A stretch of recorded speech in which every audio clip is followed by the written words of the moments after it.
अधिभूतं क्षरो भावः पुरुषश्चाधिदैवतम् अधियज्ञोऽहमेवात्र देहे देहभृतां वर।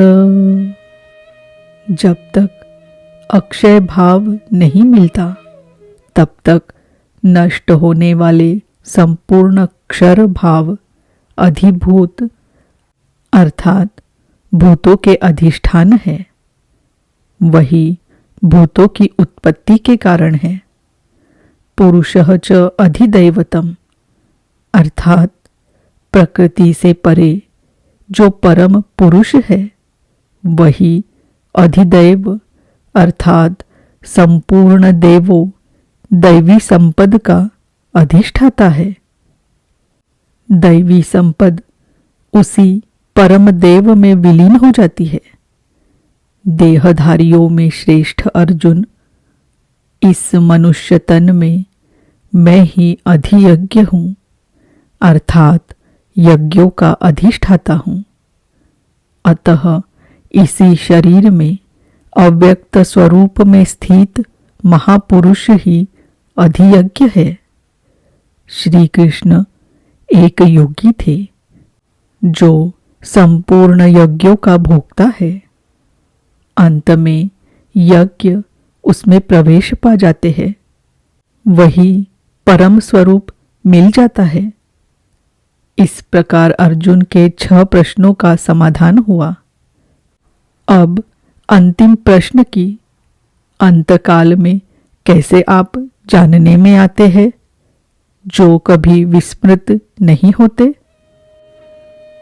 अंतकाले च मामेव स्मरन् मुक्त्वा कलेवरम् यः प्रयाति समद्भावै याति नास्त्यत्र संशयः।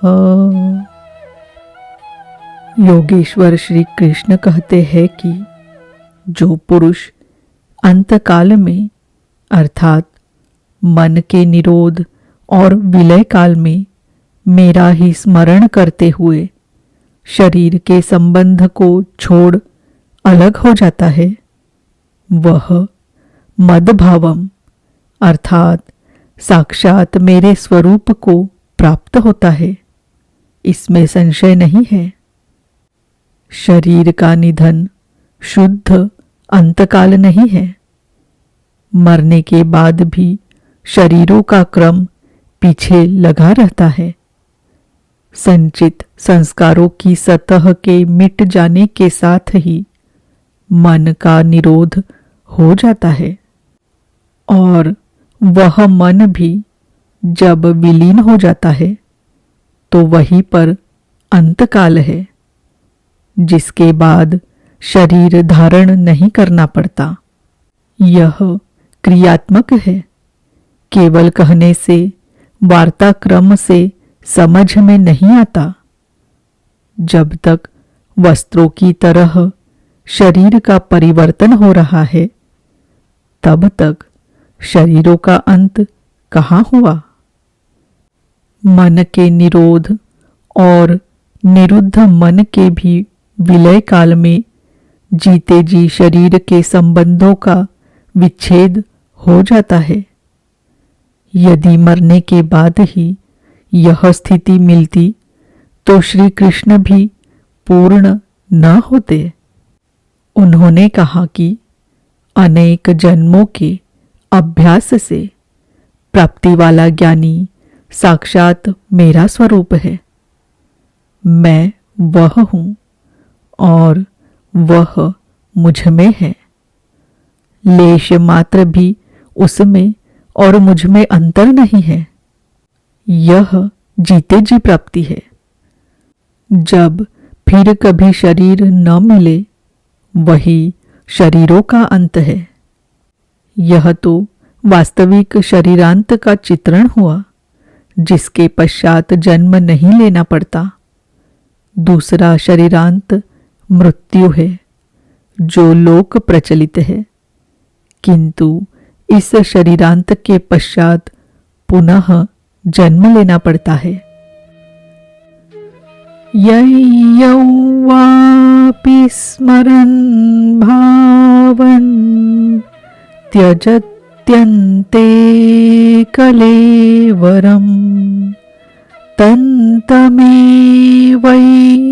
कौन्तेय सदा तद्भावभावितः। कौन्तेय, मृत्यु के समय मनुष्य जिस जिस भी भाव को स्मरण करता हुआ शरीर को त्यागता है, उसको ही प्राप्त होता है। तब तो बड़ा सस्ता सौदा है। आजीवन मौज करे और मरने लगे तो भगवान का स्मरण कर लेंगे। किंतु श्री कृष्ण कहते हैं ऐसा होता नहीं। सदा तद्भाव भावितः, अर्थात उस ही भाव का चिंतन कर पाता है जैसा जीवन भर किया है। वही विचार बरबस आ जाता है जिसका जीवन भर अभ्यास किया गया है, अन्यथा नहीं हो पाता। अतः तस्मात् सर्वेषु कालेषु मामनुस्मरयुध्य च मय्यर्पितमनो बुद्धिर्मामे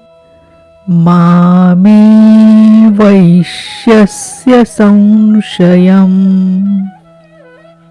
इसलिए अर्जुन, तू हर समय मेरा स्मरण कर और युद्ध कर। मुझ में अर्पित मन और बुद्धि से युक्त होकर तू निसंदेह मुझे ही प्राप्त होगा। निरंतर चिंतन और युद्ध एक साथ कैसे संभव है?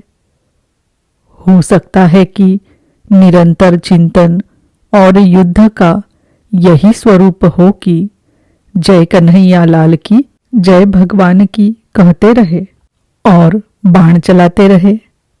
किंतु स्मरण का स्वरूप अगले श्लोक में स्पष्ट करते हुए योगेश्वर कहते हैं, अभ्यास योग युक्तेन चेतसा नान्यगामिना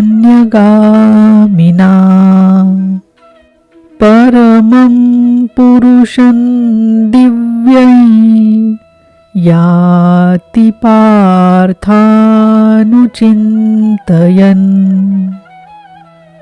हे पार्थ, उस स्मरण के लिए योग के अभ्यास से युक्त हुआ, अर्थात मेरा चिंतन और योग का अभ्यास पर्याय है। मेरे सिवाय दूसरी ओर न जाने वाले चित्त से निरंतर चिंतन करने वाला परम प्रकाश स्वरूप दिव्य पुरुष अर्थात परमात्मा को प्राप्त होता है। मान लीजिए कि यह पेंसिल भगवान है, तो इसके सिवाय अन्य किसी वस्तु का स्मरण नहीं आना चाहिए।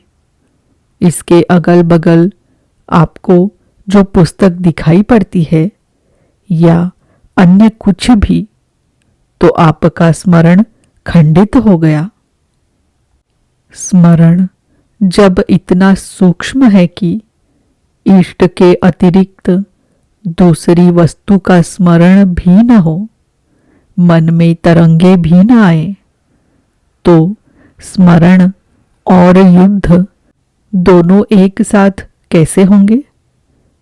वस्तुतः जब आप चित्त को सब ओर से समेटकर अपने एक आराध्य के स्मरण में प्रवृत्त होंगे, तो उस समय माइक प्रवृत्तियां काम क्रोध राग द्वेष बाधा के रूप में सामने प्रकट ही है। आप स्मरण करेंगे, किंतु वे आपके अंदर उद्वेग पैदा करेंगी आपका मन स्मरण से चलायमान करना चाहेंगी। उन बाह्य प्रवृत्तियों का पार पाना ही युद्ध है। निरंतर चिंतन के साथ ही युद्ध संभव है। गीता का एक भी श्लोक बाह्य मारकाट का समर्थन नहीं करता। चिंतन किसका करे, इस पर कहते हैं